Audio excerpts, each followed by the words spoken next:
It was a hot and heavy afternoon, the kind of heat that makes your skin burn and your clothes stick to your body. Maria held her swollen belly as she slowly stepped out of the small, old car. Her back ached, her feet were swollen. She was 7 months pregnant, and all she wanted was a bottle of cold water and a few fruits from the grocery store.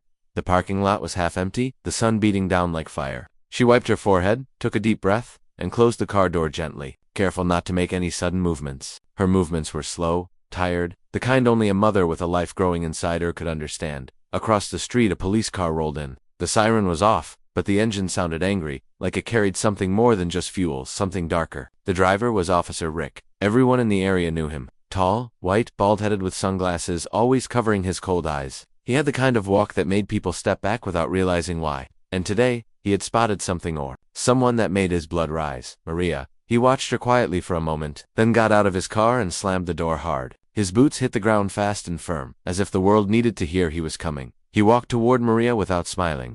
Maria turned slowly, feeling something wrong, a strange tightness in the air. When she saw the officer coming toward her, her heart skipped, not out of guilt but out of fear. In her life, these uniforms had never brought comfort, only trouble. "Hey," Rick shouted, loud enough for others to turn and look. "Whose car is this?" Maria blinked, confused. "Mine," she replied, softly. "I just parked. I'm going to buy." "Don't move," Rick snapped, cutting her off. "Show me your ID." Maria opened her small purse with shaky hands. She had nothing to hide, but her breath grew faster.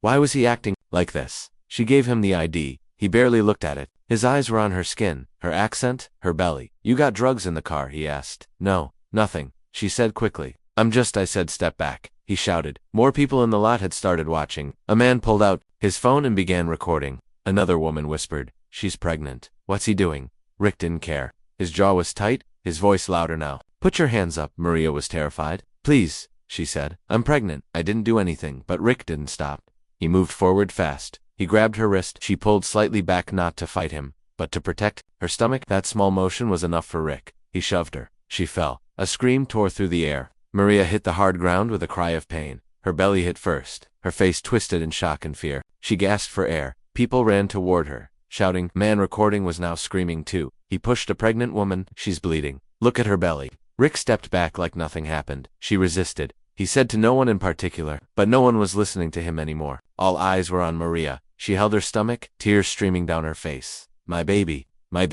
she kept whispering. The camera kept recording. Someone called an ambulance. Someone else shouted, "He needs to be arrested." Rick, seeing the crowd grow, finally walked back to his car. His face was red, not with shame, but with anger. How dare they question him? The ambulance arrived fast. Maria was barely conscious. Blood stained her dress. Her eyes were wide with fear. Paramedics lifted her gently, placing her on a stretcher. David, her husband, arrived minutes later. Someone had called him after recognizing Maria. He saw the blood, the people, the flashing lights. He ran to her side, eyes full of panic. "What happened?" he cried. "What happened to my wife? What happened to my child?" No one had answers yet. As the ambulance pulled away, the video was already online.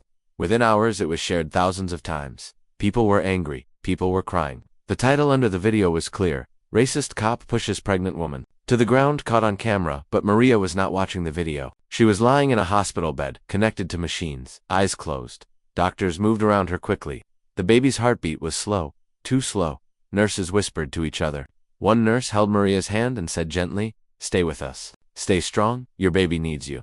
David stood outside the room, his fists clenched. He had never felt this helpless. He wanted to scream, to break something, but all he could do was wait and pray. The cop who pushed Maria had not been arrested, not yet. He was still on duty, still free, but the world had seen what he did. The truth had been caught on camera, and it was just the beginning. In the days to come, Maria's name would be known across the country. Protests would rise. The story would reach news channels, lawmakers, and justice groups. But tonight, only one thing mattered. Would the baby survive? Would Maria open her eyes? And would Officer Rick ever face what he had done? The air outside the hospital was thick with questions. But deep inside the building, in a room full of beeping machines, lay a mother who had been attacked for no reason, and a baby who was still fighting to live. The fight for justice had just begun. The video was just 57 seconds long, but it felt like a lifetime. It showed everything: the fear in Maria's eyes, her soft voice trying to explain, the officer's loud commands, the sudden shove, the fall, and finally, the sound of someone screaming, "She's pregnant." In less than an hour, the clip had already reached hundreds of people. By the next morning, millions had watched it. Some cried, some shook with anger, and some couldn't believe this was still happening in their country. On social media, Maria's name trended with hashtags like #JusticeForMaria, #pregnant and pushed, and #StopRacistCops. People from all backgrounds began to speak. Mothers said, "That could have been me." Fathers wrote, "He could have killed the baby." Activists said, "We've seen this before. We've warned you." But inside the small hospital room, none of that noise reached Maria. She lay still under soft white sheets, her body hooked to machines. Her skin was pale, lips dry, and eyes closed. Doctors checked her every hour. The baby's heartbeat was up and down, sometimes strong, sometimes weak. Nurses said kind words, but their faces were tense. David never left her side. He kept whispering to her, hoping she could hear. "Stay with me, please. You're strong, you always were." Outside the hospital, reporters had started to gather. Big vans with cameras, news anchors fixing their microphones. The media wanted to talk to Maria. They wanted to talk to David. They wanted a story. But David was in no mood to give them one. Not yet. The police department, on the other hand, stayed silent.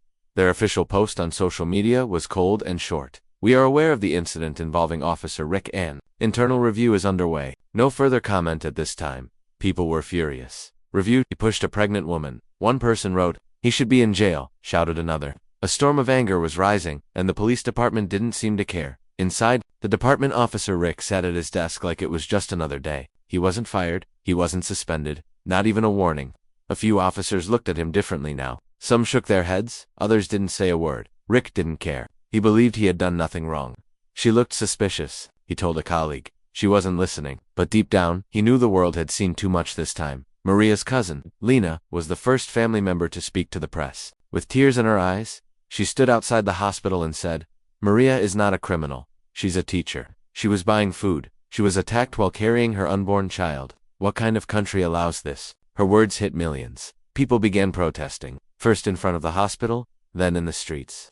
Posters showed Maria's face, people lit candles, carried signs that read, "Protect our mothers," and chanted, "No justice, no peace." A young journalist named Samira had been watching the story since the video first appeared. She worked for a small online news outlet, but her heart was big, and she believed in truth. She began digging. She wanted more than just the video. She wanted the story behind it. Who was Maria? Who was Officer Rick? What was the system doing not doing to protect people like her? She visited Maria's neighborhood, talked to neighbors. "Maria is kind," one woman said. "She tutors kids for free." A man added, "She once helped me find my lost daughter. That woman is gold." Samira wrote it all down. She wanted the world to know. Maria was more than a victim. She was a human being. A good one. Back in the hospital, Maria finally opened her eyes. Her body hurt. Her mouth was dry. The first thing she asked was, "Is my baby okay?" The nurse held her hand and smiled softly. "Your baby is still fighting, but we need you to stay calm and rest. He's strong like his mother." David cried quietly beside her. She looked into his eyes and whispered, "Why did he do it?" David had no answer. He only said, "I'm going to fight for you. I swear." A lawyer named Mr. Haniff arrived the next morning. He was experienced, smart, and not afraid of big cases. He had fought against police abuse before and won. David shook his hand and said, "I don't care how long it takes. I want justice, for her, for our child." Mr. Haniff nodded. "Then we start today." He held a press conference outside the hospital gates. His words were calm, but powerful. "My client Maria did nothing wrong. She is a pregnant woman who was violently attacked by a police officer while doing nothing more than shopping. The attack was recorded, seen, and shared by the world. Yet the officer is still working. That is unacceptable. We will take this to court, and we will not stop until Maria is given the justice she deserves." The crowd cheered. Later that evening, Samira released her first article. It was titled, "Maria is not a hashtag. She is a mother, a teacher, a human being." The story went viral. Suddenly, Maria wasn't just another victim. She was a symbol, a voice, a reason for change. But not everyone was happy. Inside the police station, Rick saw the protests, the news, the articles. He slammed his phone on the table. "This is all lies," he muttered. But even he could feel it. Now things were slipping out of his control, and he didn't like it. One of his fellow officers leaned over and whispered, "You might want to lawyer up, man. This one's not going away." Rick didn't reply. He just stared at the wall, jaw tight, eyes burning. In the quiet hospital room, Maria touched her belly gently. She felt the baby move. A soft kick, like a sign of life. A small hope in the middle of chaos. She closed her eyes and whispered, "Stay with me, my love. Mama is here." And outside, the world kept watching, because this was no longer just a video. This was a fight, and it had only just begun. The streets were louder now. Protesters marched with fire in their voices. Maria's story had shaken the country, but the police department still refused to act. No arrest, no suspension, just silence. It was as if Officer Rick had done nothing wrong. as if a pregnant woman being thrown to the ground didn't matter. But behind the noise, something unexpected was about to change everything. A second camera angle, hidden and forgotten, was waiting to be found. Samira, the young journalist, was restless. She couldn't sleep. Every night she watched the video, again and again, studying Rick's body language, Maria's calm words, and the moment everything went wrong, she knew there had to be more. One video wasn't enough. She wanted the full truth. So she went back to the Cinta parking lot where it all happened. The sun was softer that day, but the shadows still hung heavy on the pavement.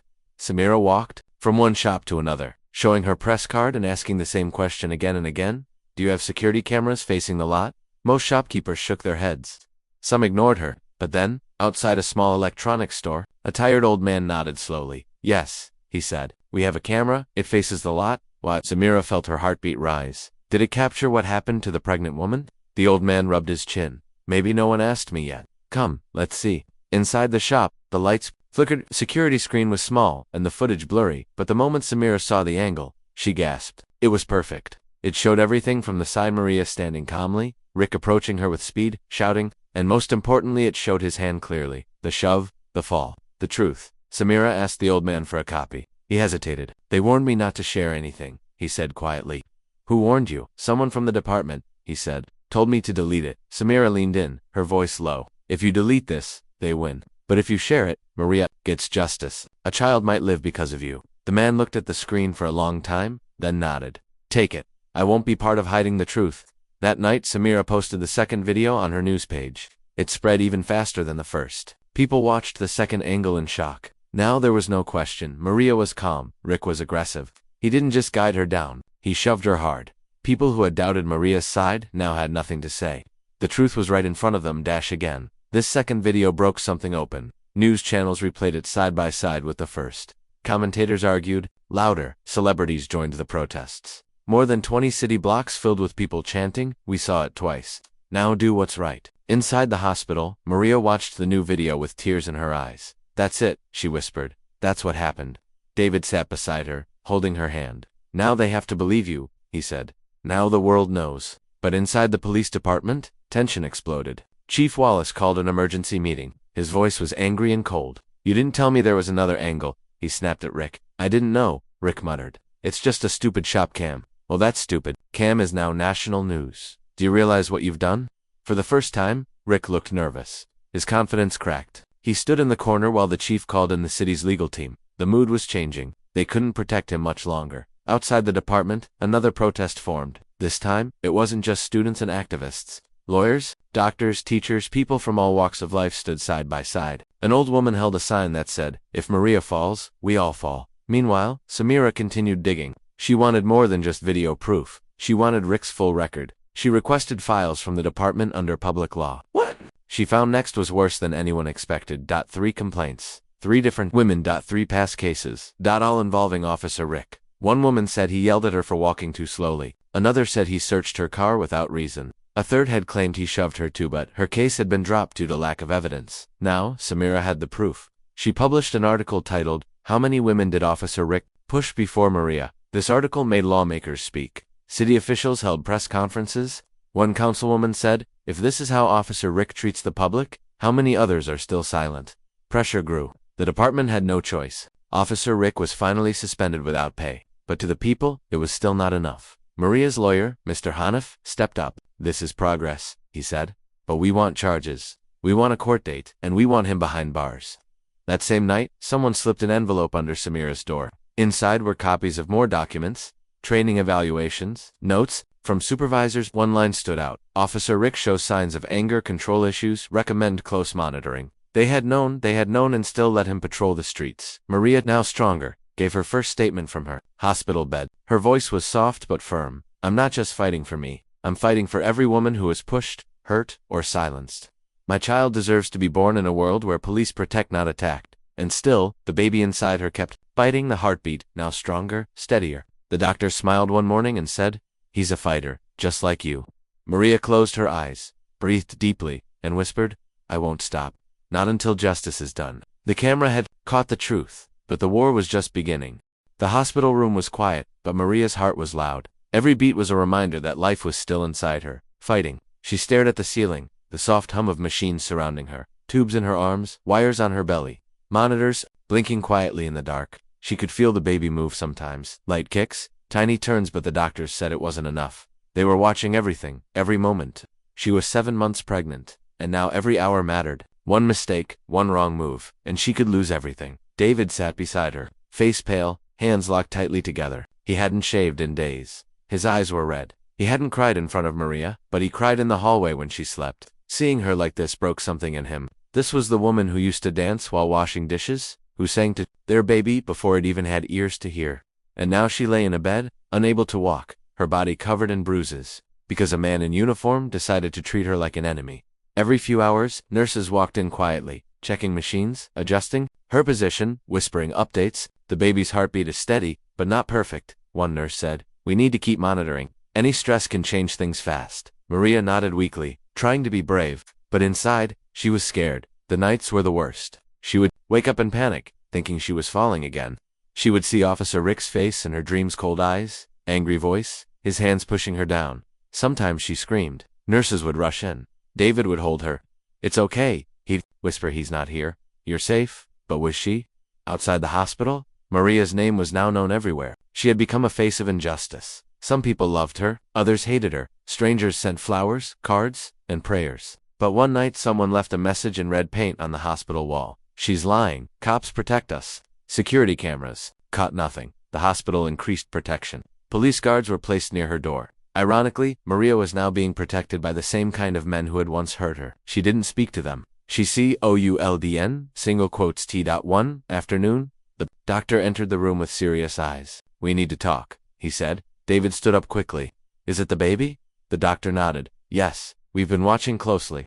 The baby is under stress. His heartbeat drops sometimes. If this continues, we may need to deliver early. It's risky, but waiting too long is worse. Maria looked at him, her voice barely a whisper. Will he survive? The doctor didn't promise. We'll do everything we can, but he's small. Very small. Maria closed her eyes. A tear slipped down her cheek. Please, she said, just save him. Outside the hospital, the legal war was growing. Mr. Hanif, Maria's lawyer, held another press conference. This is not just about one officer. This is about a system that let him keep working, that ignored complaints, that buried reports. And now, an innocent woman and her unborn child are paying the price. Reporters asked questions. Will you sue the department? Yes, Mr. Hanif said. And we're going to court fast. Meanwhile, Officer Rick had disappeared from public view. He hadn't made a single statement. His lawyer refused all interviews. But rumors spread. Some said Rick had been seen leaving town. Others claimed he was being protected by people inside the department. No one knew for sure, but everyone was watching. Back at the hospital, something changed. Late one night, Maria felt a sharp pain. It started in her lower back and spread to her stomach. She gasped. The monitor beeped. Nurses rushed in. She's contracting, one shouted. Get the doctor now. Maria gripped the bed rails tightly. David was shouting. What's happening? Early labor. A nurse replied quickly. It's happening too soon. We need to move her. Within minutes, she was being wheeled down the hall. Bright lights, cold air, fast footsteps. The doctor appeared, gloves on, eyes focused. We're going in now. We have to get the baby out. Maria's world went silent. Darkness. Hours later, David stood outside the operating room, hands shaking, heart breaking. Finally, a nurse came out. She looked tired but calm. The baby is here, she said. He's small, very small, but he's alive. David collapsed into a chair, crying for the first time in days. Can I see him? He asked Sue. She said. He's in the NICU. He needs help breathing, but he's a fighter, like his mom. When Maria woke up, she was weak. Her first words were, Is he okay? David nodded, tears falling.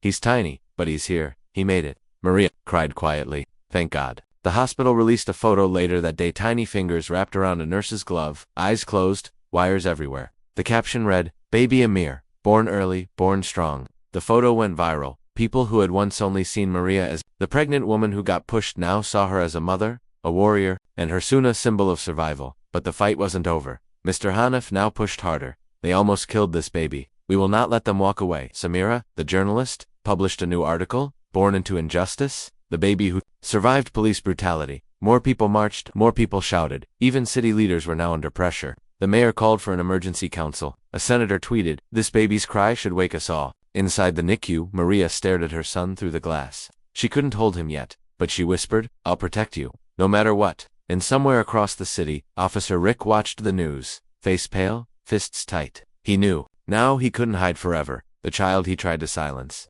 had been born, and the world was listening.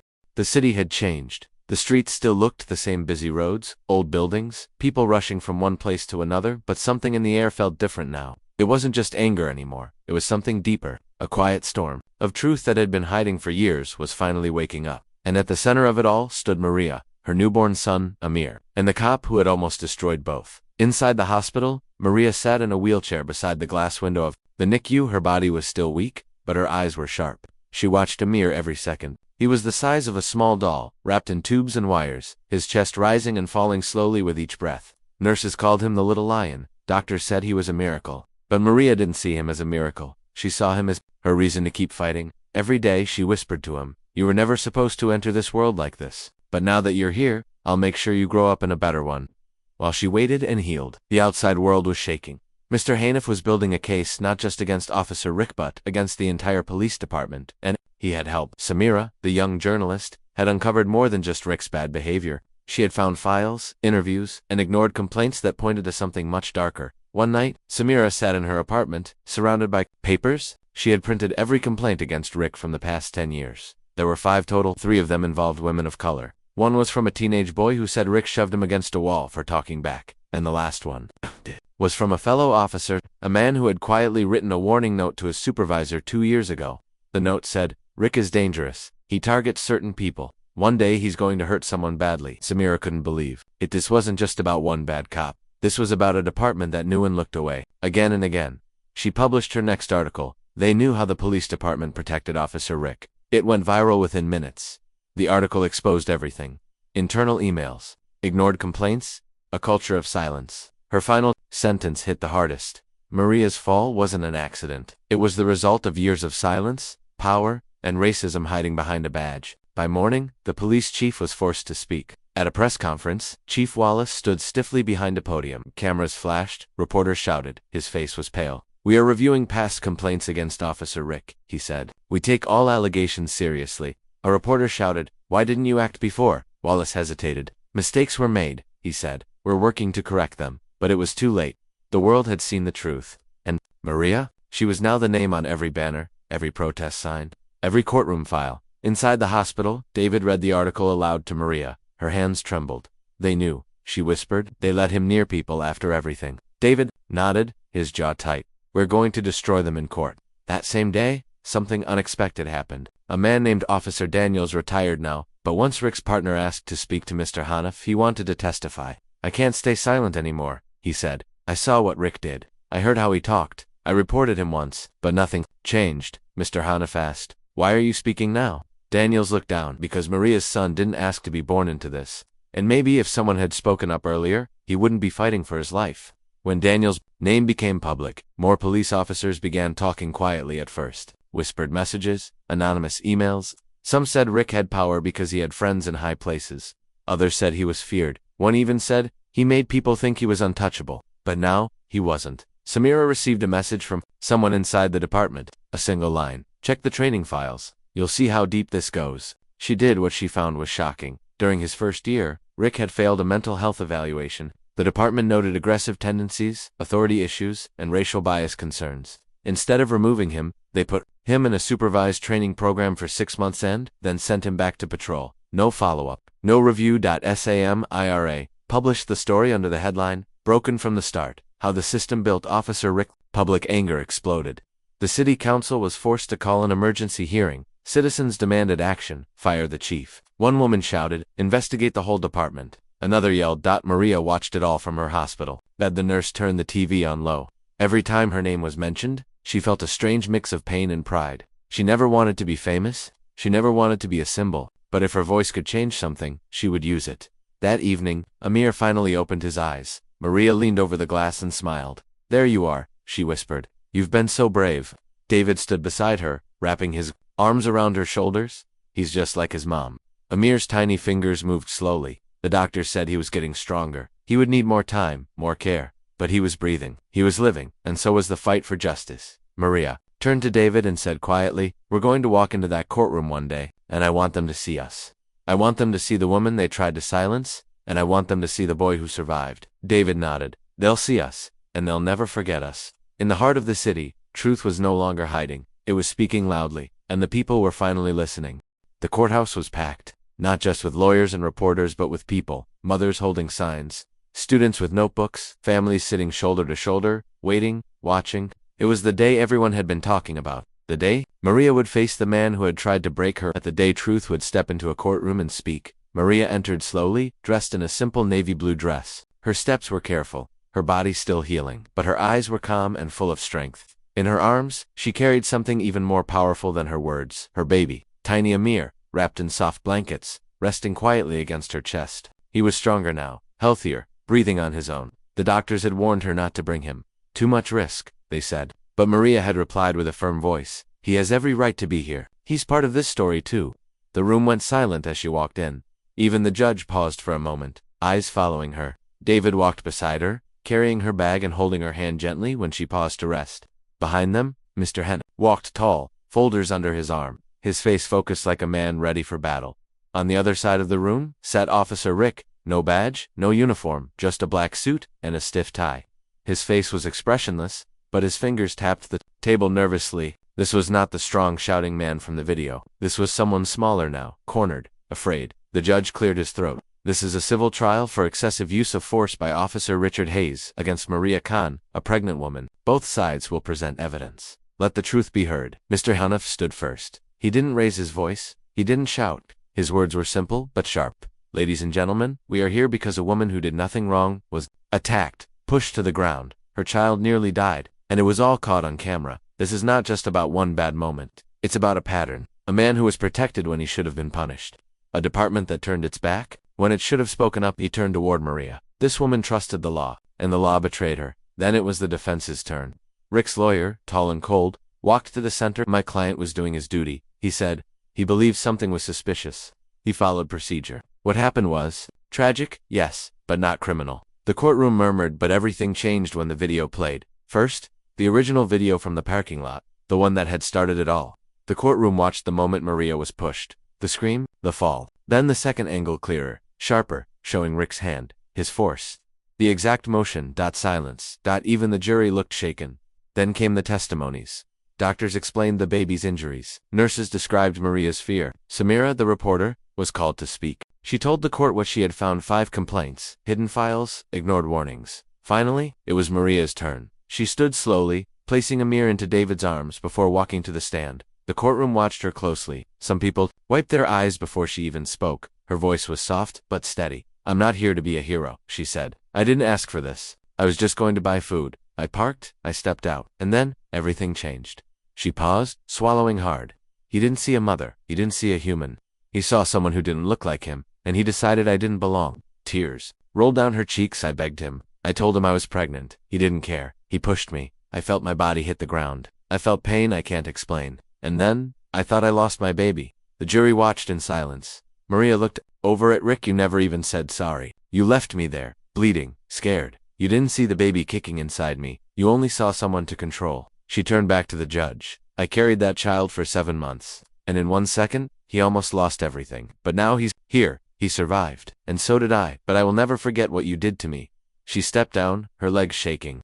David held her as the courtroom stood up in a wave of emotion. Some people clapped. The judge banged the gavel.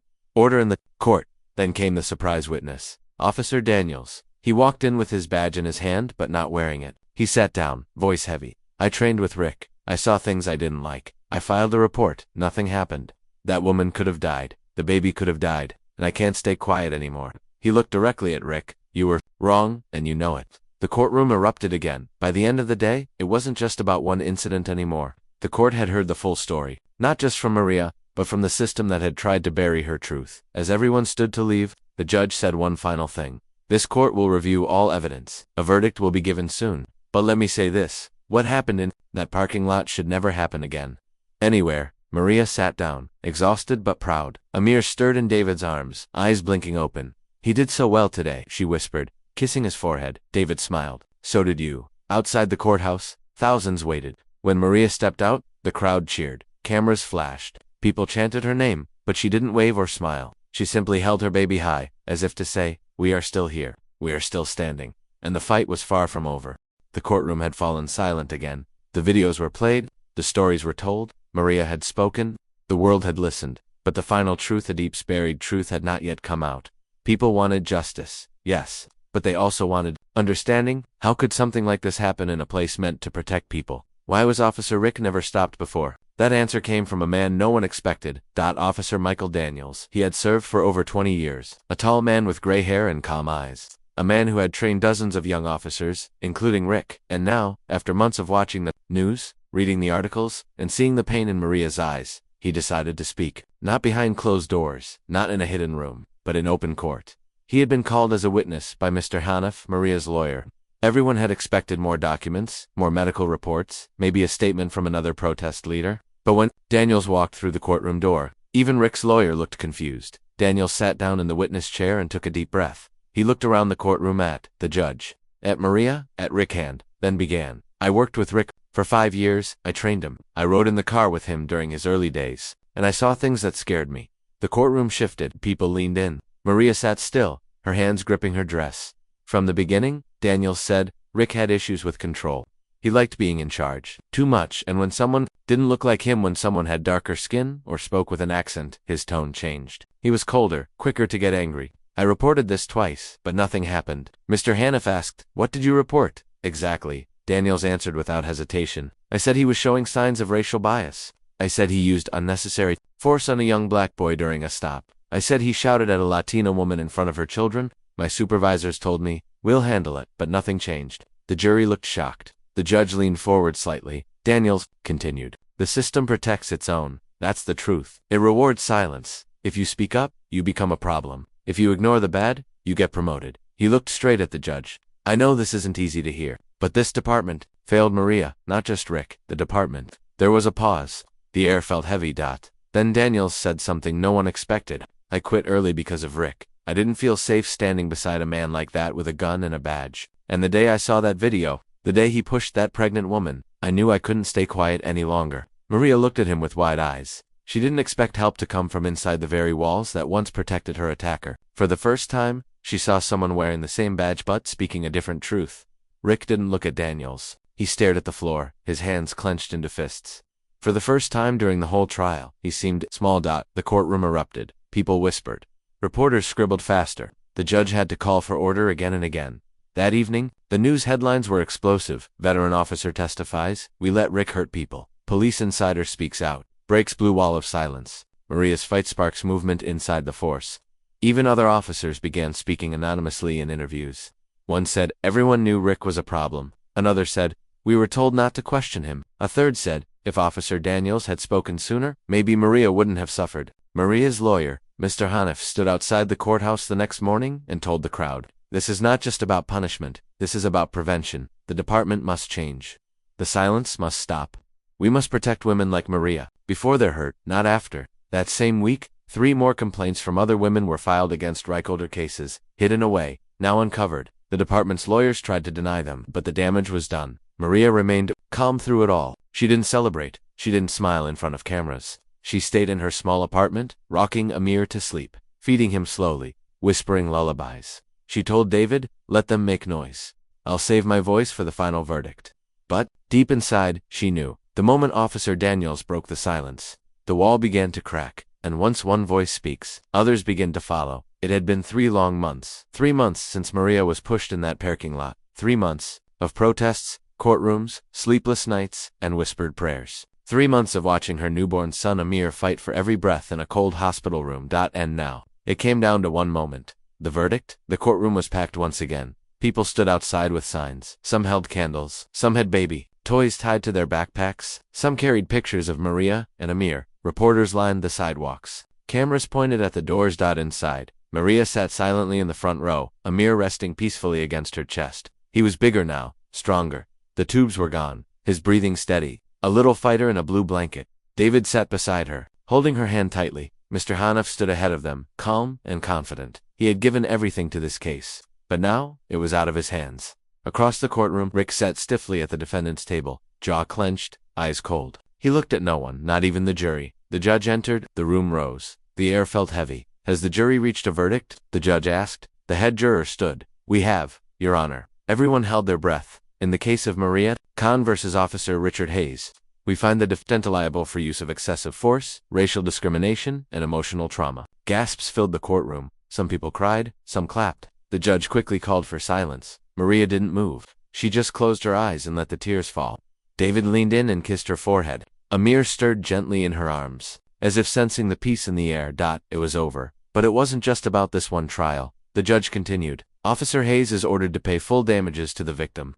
Furthermore, this court recommends a federal investigation into the department's conduct, hiring practices, and internal complaint handling. More cheers outside. Reporters ran to send updates. News anchors broke into live coverage. The headlines flooded the internet. Maria wins. Justice for the pregnant woman pushed by police. Baby Amir's mother brings down the wall of silence. But inside the courtroom, Maria stood slowly. She didn't shout. She didn't wave.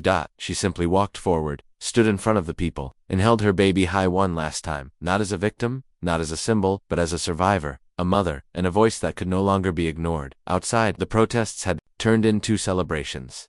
Strangers hugged. People chanted, "We see you, Maria." Children handed flowers to police officers. A few officers even took a knee in solidarity. Later that day, the police chief officially resigned. A full investigation into Officer Rick's past cases was announced. The department promised to reform its policies. For once, it wasn't just words. Real change had begun. Samira, the journalist who had followed Maria's story from day one, published her final article that night, From Silence to Strength. How One Woman Changed a System. It ended with this line. Maria didn't ask to be a fighter. But when the world pushed her down, she stood up and carried her son and a nation forward. That evening, back at home, Maria sat in a rocking chair beside the window. Amir slept quietly in her arms. David brought her tea, and for the first time in a long time, the house was quiet. Maria looked down at her baby and whispered, "You were born in chaos, but you will grow up in peace. Because I'll never let the world forget what we lived through." And the wind outside carried her words into the night.